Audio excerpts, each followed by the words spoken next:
네, 2월 25일 새벽 기도회를 시작하겠습니다. 오늘 우리에게 주시는 하나님의 말씀은 고린도후서 4장 10절의 말씀입니다. 우리가 항상 예수의 죽음을 몸에 짊어짐은 예수의 생명이 또한 우리 몸에 나타나게 하려 함이라. 아멘. 네, 바울은 AD 56년경에 마케도니아의 빌립보에서 고린도 후서를 기록했습니다. 고린도 전서와 달리 후서는 사도 바울의 아픈 마음이 그 안에 녹아 있습니다. 그도 그럴 것이 고린도 교회의 성도들이 이 사도 바울의 사도성을 의심하고 있었기 때문입니다. 바울이 그것이 얼마나 고통스러웠던지 1장 8절에 보니까 우리는 힘에 겹게 너무 짓눌려서 마침내 살 희망마저 잃을 지경이었다 이렇게 얘기하고요. 그 다음 절 9절에서는 우리는 이미 죽음을 선고받은 몸이라고 느꼈다라고 했습니다. 10절에서는 이렇게 말하죠. 하나님께서는 이렇게 위험한 죽음의 고비에서 우리를 건져주셨다라고 했습니다. 그러니까 지금 사도 바울은 정신적으로 육체적으로 이루 말할 수 없는 위험과 고통 가운데 놓여 있었던 것입니다. 자, 그러나 바울은 그런 고통 속에서도 그리고 그런 섭섭한 마음이 있었을 법한 상황에서도 이 고린도 후서가 보여주는 이 모든 내용들이나 그 분량 같은 것이 사도 바울이 얼마나 고린도 교회를 사랑했었는가 하는 것을 짐작하게 만들어줍니다. 이 고린도 후서가 13장까지 있거든요. 내용이 꽤 깁니다. 갈라디아서의 2배가 넘습니다. 우리가 보통은 나에게 잘해주는 사람에게는 나도 잘해주고 나에게 해를 입히는 사람에게는 잘해주기가 참 어렵죠. 저 자신을 생각해도 이게 정말 어려운 일이라고 하는 것을 인정하지 않을 수 없습니다. 그런데 바울은 달랐습니다. 고린도 후서를 보면 이게 정말 눈물로 쓴 편지라는 것을 느낄 수가 있습니다. 왜 고린도 방문이 늦어졌는지 이걸 상세하게 설명을 해주고 있고요. 잘못한 사람을 용서하라고 말씀합니다. 이 고린도 교회를 향해서 여러분들은 그리스도의 편지다 이런 이야기도 해주고요.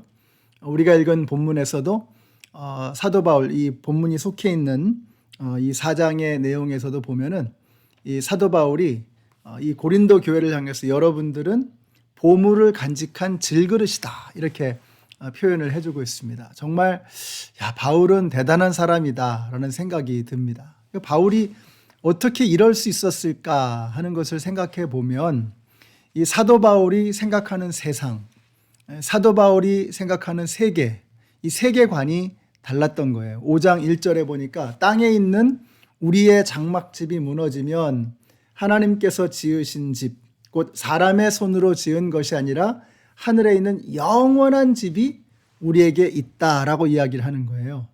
무슨 말입니까?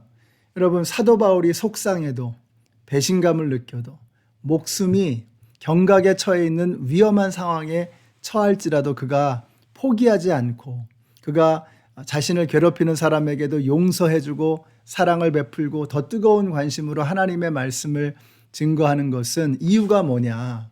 그가 영원한 집, 영원한 하나님의 집을 바라보고 있었기 때문이라는 거예요. 우리가 이 땅에서만 같이 사는 게 아니고 저 하나님 나라에 가서도 영원히 함께 살리라는 그런 확신이 있는 것입니다. 지금은 우리가 싸우기도 하고 갈등도 있고 다투기도 하지만 그러나 우리는 하나님의 집에서 영원히 함께 거할 가족들이다라고 그가 믿고 있었던 것입니다.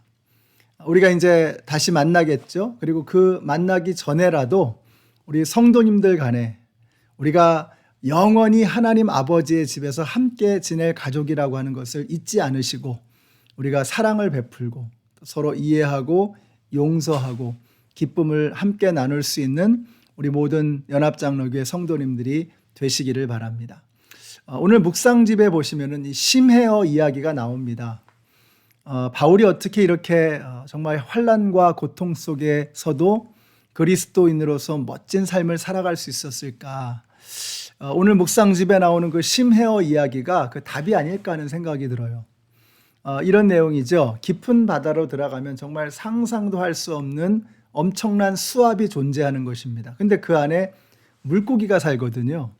근데 뭐 물고기라는 게 여러분 아시는 것처럼 무슨 뭐 쇳덩어리로 만든 것도 아니고 결국은 그냥 이게 살덩어리입니다.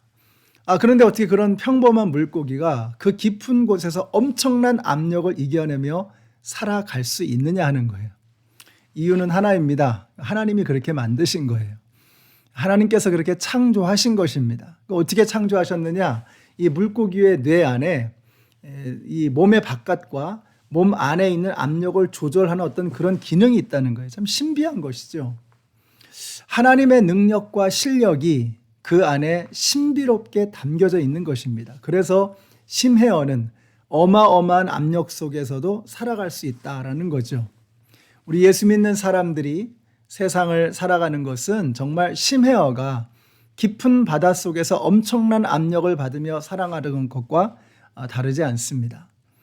그러나 우리 안에 계시는 예수 그리스도가 계시기 때문에 그 세상에서 밀려오는 압력을 이겨내고 우리가 보물을 담은 질그릇처럼 그리스도의 편지처럼 하나님의 자녀로서 살아갈 수 있다라는 것입니다.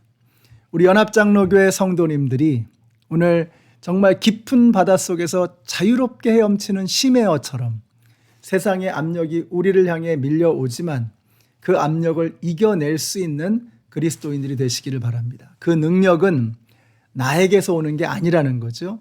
내 안에 함께하고 계시는 예수 그리스도, 세상을 이기신 분, 세상을 창조하신 분, 세상보다 더 크신 분, 그분이 내 안에 계신다는 거예요. 여러분, 그분과 함께 이번 사순절 기간을 통해서 세상의 압력을 이겨낼 수 있는 그 능력을 공급받고 그 힘을 얻을 수 있는 우리 모든 성도님들이 되시기를 우리 예수님의 이름으로 축원합니다. 기도하겠습니다. 하나님 감사합니다. 오늘 말씀을 통해서 정말 압력과 수많은 위험과 배신감과 상처 속에서도 그리스도인다운 사도로서의 그 아름다운 삶을 포기하지 않았던 정말 심해어와 같은 사도 바울의 모습을 보게 하시니 너무나 감사합니다. 저희들도 바울을 닮아서 아버지 하나님 정말 이 험한 세상 속에서 엄청난 세상의 압력 속에서도 그리스도인답게 살아가는 우리 안에 계시는 하나님의 능력으로 이 한 걸음 한 걸음을 걸어가는 저희들 모두가 되게 하여 주시옵소서. 예수님의 이름으로 기도드렸습니다. 아멘. 네, 사랑하는 성도 여러분, 여러분 안에는 세상보다 크신 분, 세상을 이기신 분, 예수 그리스도께서 함께하고 계십니다. 오늘 깊은 바다를 유유히 헤엄쳐 나가는 심해어처럼 이 세상을 멋지게 이겨나가시는 우리 모든 성도님들이 되시기를 축복합니다.